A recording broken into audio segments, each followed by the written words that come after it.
Vinny from Court TV recently went over some of Sarah Boone's previous body cam footage from a previous situation with her and George. And we're going to talk about it in today's video.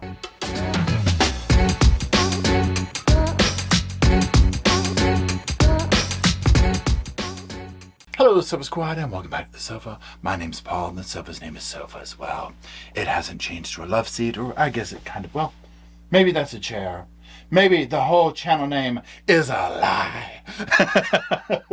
And actually there is, you can't see it because of my little shrine to Mr. Roscoe back here. But there's a chair back here. Okay, it came from Amazon, okay. But anyways, my name's Paul. And what we're going to be doing today is we're going to be revisiting, spoiler, brace yourself, Sarah Boone. I mean, I guess you know that because of the little thumbnail, right? But if you just happened upon here and didn't know what you were clicking, well, we're talking about Sarah Boone. Okay, so we're going to be talking about Sarah Boone. Now, in this particular video, what we're doing, before this video, like maybe the one before this or whatever, I had reviewed Sarah Boone's attorney, James Owen. He spoke with Court TV. Well, in that same show that he did, they also went over some previous body cam footage of a previous like domestic situation with her and George. I wanted to split these up because they're just basically two different subjects to go over. And even just watching the little bit of the body cam, I was like, oh, wow, this is going to take me forever to go through. So this could end up being a long video. I apologize if it ends up being that. So what we'll do is we'll put clips up and we'll talk about it. Now, a couple of things here. If you're new here or if you're not new here, I always like to say this. I'm not a doctor. I'm not a therapist. I'm not a lawyer. I'm not a shrink. I'm not any credentialed thing like that, right? I just have sofa speculations. My credentials lie in the chair, the sofa, whatever you want to call it. That's my credentials. Okay. Too much time, a little nosy, and, well, some personality disorders, and the sofa. Okay. Those are my damn credentials, and I'm sticking to them. Okay. But I just like to say that so you know that where I'm coming from on these. Yes, I have personal biases in these cases and whatnot, but they're just literally my opinions made off of very public information. I invite you to share your opinions as well down in the comment section. Now, also, this case is about Sarah Boone, if you're unfamiliar with that. Sarah Boone has been incarcerated for 5 years in county jail. She has allegedly taken the life of her now deceased boyfriend George by essentially getting him into a suitcase and leaving him there while he begged for his life and he suffocated.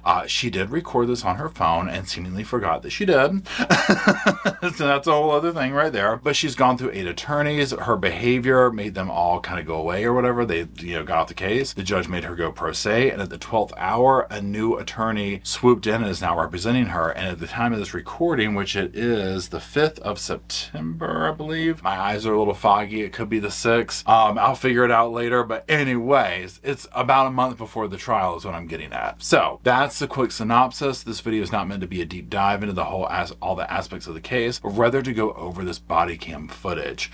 So again, the context of this is Court TV. This is Vinny. And this is the body cam footage of a previous arrest several months before. So let's go ahead and get the first clip up and then we'll go from there. That's about 5 months before the suitcase incident where Sarah Boone is describing alleged abuse by her boyfriend, Jorge Torres. Now, there is a history here, and Jorge Torres has an arrest history. Take a look. June 15th, 2019, George is arrested for battery. June 18th, 2019, George is arrested for violation of a pretrial release condition. He was making contact with Sarah when he was not supposed to. Police were investigating something else and came across that. Okay, so this is just the bare bones of what's going on and some backstory here. And again, this is not to shame the victim here, George, but just to provide context in it, because if you've been following this, you'll know Sarah is going to be going with, most likely, part of her defense is a battered spouse syndrome thing. She is basically saying he was so abusive to her in the moment, that's the only thing that she could think of to get away from him, right? Now we'll see exactly how that plays out. There clearly was domestic issues between both of them. It probably went both ways. He probably did stuff, she probably did stuff. It sounds like it was a lot of drama that went on between them and at their residence. August 28th, 2019, George is arrested for battery as well. Then September 4th, 2019, George arrested for battery again. Now, September 4th, 2019, again, 5 months before the suitcase incident, we've got body cam video of this alleged domestic violence incident response by police. Take a look. Okay, so you see that. So 4 incidents that were boom, boom, boom, boom, boom, all leading up. So this paints a little bit of a picture along with Sarah's interview with the police that she described of the situation. Now, again, if you've watched that, a lot of you have asked me to do it again, like another updated one. I have a video of it breaking it down, and I very well might, but we have all this context because it really is just true crime classic, right? On many levels, excellent detective work, excellent questioning, and a defendant who's just all over the place. But you hear her talking about all these situations, and then there's this going on over here. So somewhere in the middle lies the truth. Now, was that truth that the only thing to do was to get him in a suitcase and ridicule him while he suffocated? I don't know, right? I would think not. I think there'd probably be different ways to go about that, but I wasn't there. So let's go ahead and watch along with Vinny into the first clip. George was hiding in the bathtub upstairs. Okay? Yes. So, he gave me his side of things. I need you to give me your side of things in person right here. I know we kind of talked on the phone, but I need you to tell me what happened tonight. So what happened? Okay, well, pardon my language, because it's not me. I was called a and Okay. and I'm not a mother to my son. Okay. All the while, nonetheless, I was sleeping before that. Okay.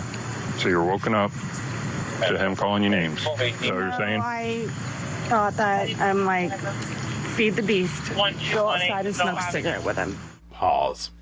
Okay. Now, we'll get into some of the stuff that's about to happen when he kind of calls her out, like, you're adding new stuff to it or whatever. So first of all, he's hiding up in the bathtub. Immediate thing that I noticed right away, she seems to be inebriated. Okay. I don't know. I wasn't there. I don't, this is just me.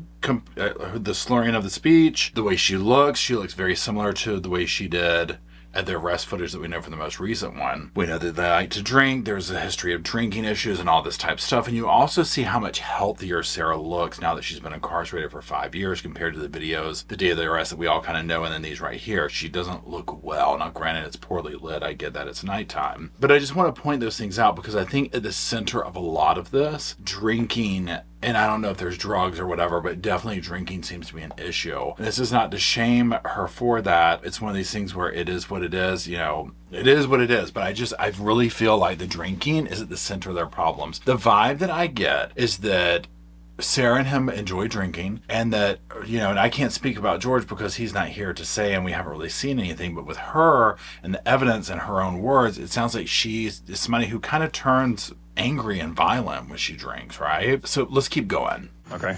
Try to calm things. Well, the whole time I was there saying nothing. 97, do you need nothing. I was called names. Okay. So you guys were smoking a cigarette, and he was calling you names, being verbally aggressive with you. Verbally abusive. Before that, where I'm like, I don't want to get hit anymore. So I'm just going to go downstairs and smoke a cigarette with him to try to calm him down. Oh, she's completely drunk. Just, if you can see it, like brighten your TV or whatever, the way she looks, she's like, trying to calm him down. I'm not like making fun of her, but it's just, I think she's blackout drunk, okay? I just think she doesn't know what's going on half the time when she drinks, and that this crazy stuff happens. Because some of the logic that she will speak in is drinking logic. I mean, just think back, whether you're a drinker now, you drank before, or whatever, not I'm saying like alcoholic level, but just when you've drank.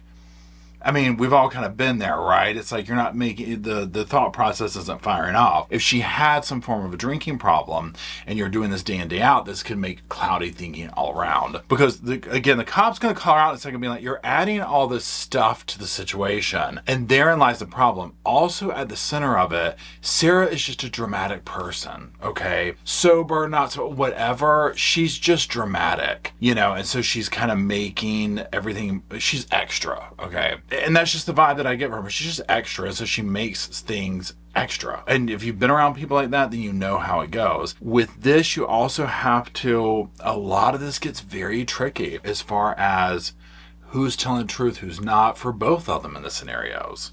Okay, so you're saying, okay, I'm trying to get a timeline of things. So start from the beginning and give me the timeline. Was that I was asleep? Not literal time, but in a reference of incidents, how they occurred tonight. I was asleep, and again, he comes in and wakes me up. He wakes you up. Okay. He's out of sorts. Okay. So I'm trying to figure things out. Okay. Where it's like, don't make it worse. Just go downstairs with him. Because he gets mad at me because I go to sleep. Okay. I go downstairs, smoke a cigarette. The whole time I'm being belittled. Okay. Pardon me for saying talk about. The way she just stops and stares at the cop. It's not funny, but like the look on her face. And I'm just listening to this, and first of all, the neighbors have got to be over them, okay? Absolutely over them. So far she's describing a scenario where she's asleep, innocently asleep. She's woken up. He's out of sorts, which this to me means that he's belligerently drunk, calling her every name under the book. And so she's trying to make things better by just going downstairs with him. Okay. Do we think that from what we've seen of Sarah, it is believable? Let's just set with speculation. We haven't even gotten to this part of the video. She hasn't said any of this, whatever. That she's not serving this energy back to him, okay? Think back to when he was in the suitcase. The things she was saying when she recorded him. Just pure you-know-what talking to him, right? I don't think she's not instigating this along. Maybe instigating is the right word. Giving it back to him. Now, again, if you were in this situation and somebody really did do this, you know, she did say, I don't want to be hit anymore. Okay, so I mean, this could be understandable. If you are being hit and struck and all this type of stuff and you can't get out and your only way is to just go along with it, meaning, oh God, I'm just going to have to go down and pander and smoke a cigarette with him because he's going to hit me and I can't get away from this. Okay, if that's the truth, I get it. And then? I walked off barefoot. I walked off barefoot. That's what I'm talking about. That stare at him, like she's like, I walked off barefoot. It's that very dramatic thing, but again, I think she's probably pretty inebriated right here. And oftentimes, you can't speak to an inebriated person logically. And this goes for like whether they're both inebriated and fighting, because you see this all the time. These couples get drunk and they can't handle it and they just start this blah, right? And I just feel like that's what they did. Okay, so when did he hit you? You said he hit you. That was in the bedroom. When? I just asked for a timeline. He woke me up. Okay. He woke you up. 121, By hitting you? Is that what you're telling me? Or what happened? I need you to tell. He kicked the door open. He's kicked the You're adding a lot of details that I need you to be very concise with. Sir? When I'm telling you, I need a timeline of the events.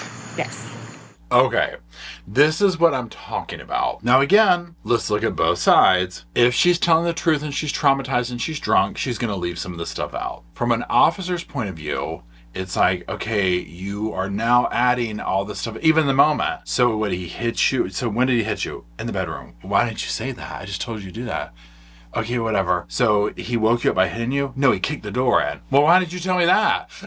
You know what I'm saying? Like, this is major stuff. Like, think about this. You're in an abusive situation that within a few months, you're going to end up taking the life of somebody. The officer's talking to you. And again, for true victims out there of this scenario, I would pay more attention to what they had to say with some validity. I'm not trying to say that she's not some form of a victim in this level of DV that's going on. And it goes both ways in this situation, I do believe. But something doesn't add up. The same way it doesn't add up to me where, and essentially if you're looking at it like, no, I put him in the suitcase and did that because that's the only way I knew how to like save my life at that point. And I'm thinking, if you were deathly afraid of somebody, that you put him in a suitcase, he's begging to be let out, he's not screaming and yelling, he's Sarah, he sounds very helpless, and you go up and pass out. I mean, granted, if you were drunk and didn't mean to pass out, whatever, but nonetheless, it's like, can you imagine what he would do to you? And when he got out of the suitcase, like if you're comfortable enough to just fall asleep in the house with your captor or whoever in that situation, I mean, they would have definitely probably taken your life over that, right? So that's the thing. So with this, I'm thinking like that would be major. Like, no, I wake up to the door being kicked in. He barges in, he just punches me, and then he's calling me names. Like that almost sounds like the way it would go. But there's this weirdness going on here that you're almost just like, is this somebody just making things up on the fly? You know, I don't know. I wasn't there. How am I going to corroborate your story? He kicked the door open 4 times. Fourth time, I gave in. Okay? Mm-hmm. That's when I got punched in my ear. on the fourth time, where I was like, don't do it anymore. Just go downstairs. Go smoke a cigarette. Okay. And that's what I did. Okay. And then I walked off barefoot. Okay. And on the phone, you told me that you attacked him as well. I didn't attack him. You said you exchanged, you had a physical altercation on the phone. That's what you told me. I pulled him off of me. He said he has marks because I was fighting for my life. I was being honest with you. Okay. There's so much going on in that. So much going on in that, okay? And then it turns into four things. Then he punched her in the ear. She's very big on walking out barefoot. Okay, this is a huge thing, all right? I don't know if she just doesn't, and that's why it keeps sticking out to her. But then you heard the cop, he's like, well, on the phone you said you attacked. I didn't attack him. You said that you got in a physical altercation. I didn't do that. Well, I did it because I was fighting. You said you were fighting for your life. Well, I was doing this. In the courtroom with her being sober for several years, you see how circular her thought process and speech is, right? Here, it's like active addiction or whatever you want to call it. You see it where she's taking one thing you say and then going in this way, and then taking this and going this way, and then taking this and going this. It's like, oh my God. Oh my God. It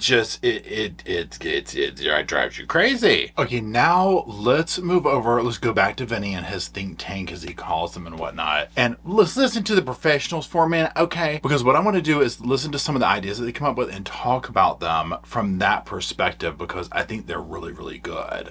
Let's take a look at the clip. And Bremner, are you seeing a battered spouse, a battered woman in this video? And do you think that this becomes relevant in the trial?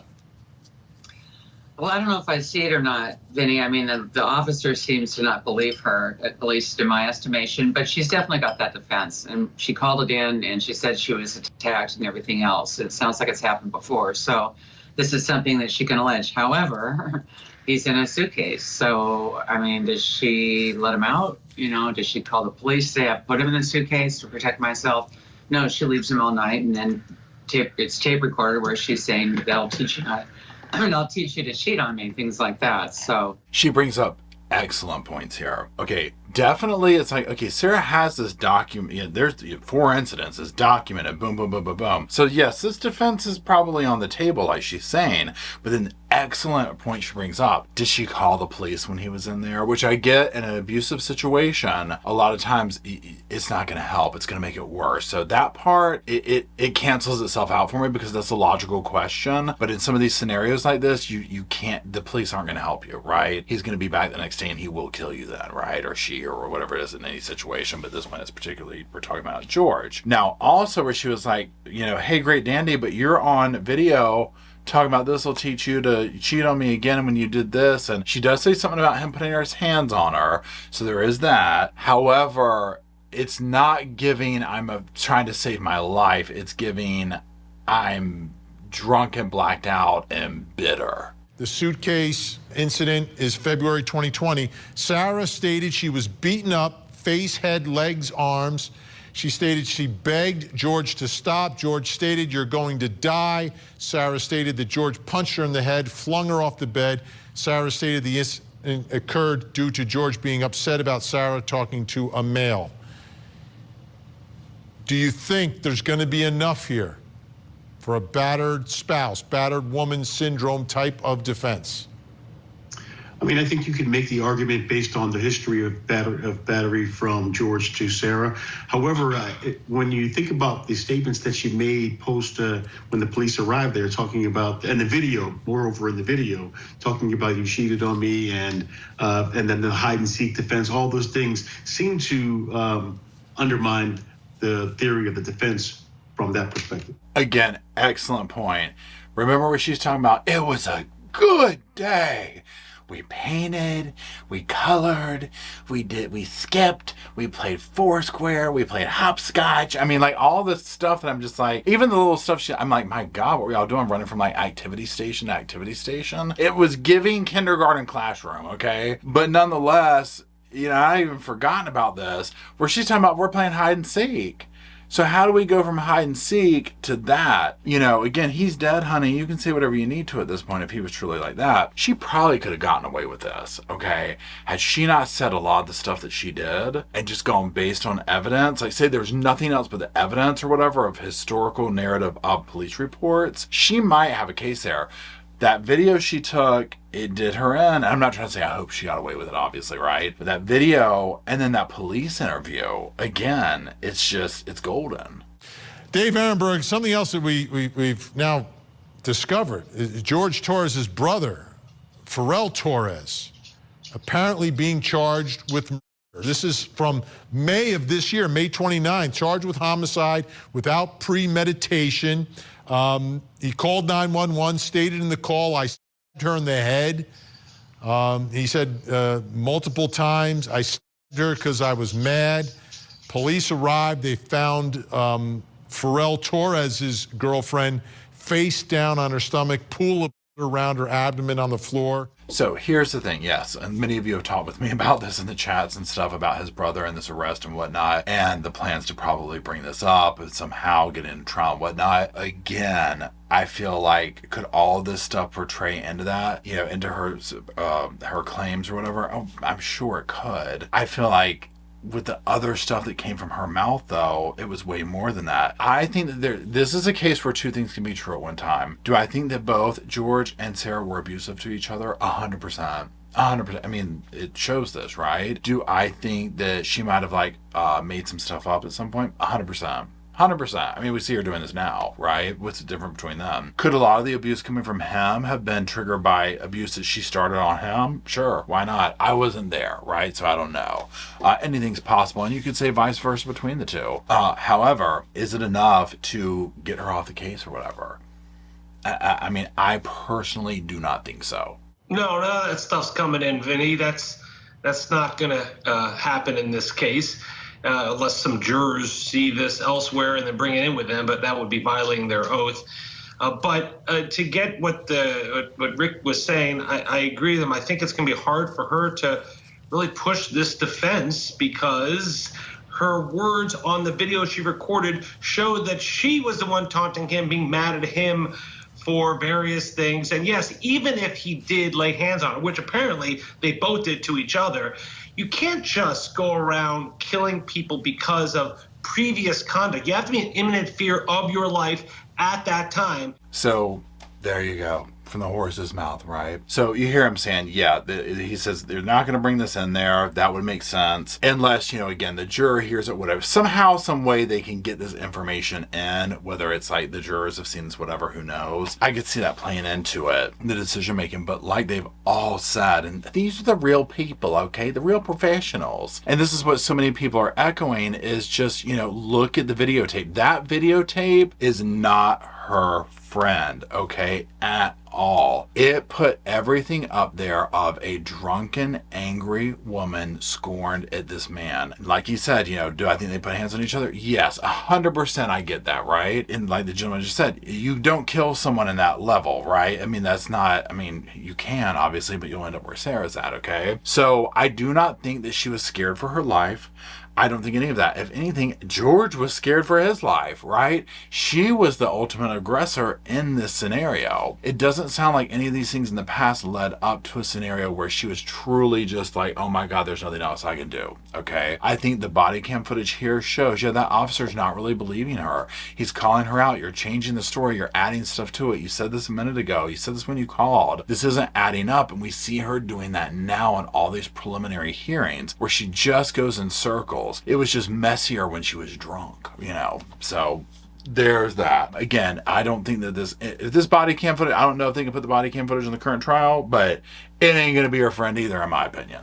So time will tell. Okay, so that's it. I do appreciate it if you're still watching. Let me know what you think down in the comment section. Drop some little sofas off for Roscoe and Spirit and myself so we can talk about Sarah and all the other cases we talk about here at the Sofa Squad down in the comment section. And until we meander our way down there to hang out with you, I'll see y'all soon. I just wanted to say thank you again for watching the whole video, and also thank you for being part of the Sofa Squad. Special thanks to all the Patreon members, channel members from both of my channels, everybody who likes, shares, subscribes, comments in the comment sections. It helps the channel out so much. Now don't forget, I do have that other channel, the podcast channel. That's where we go live, we hang out, we talk. We have kind of sort of a schedule, but just be sure and check it out. I'll put it up here on the screen. Also, if you're looking for merch, be sure to check out my Teespring store. I'll put that up here. And then, like I said in the beginning of the video, if you want to follow me and Roscoe on the Instagram, go on, check it out. It's right here on the screen again. But once again, thank you very much. I really appreciate you being part of the Sofa Squad, and I'll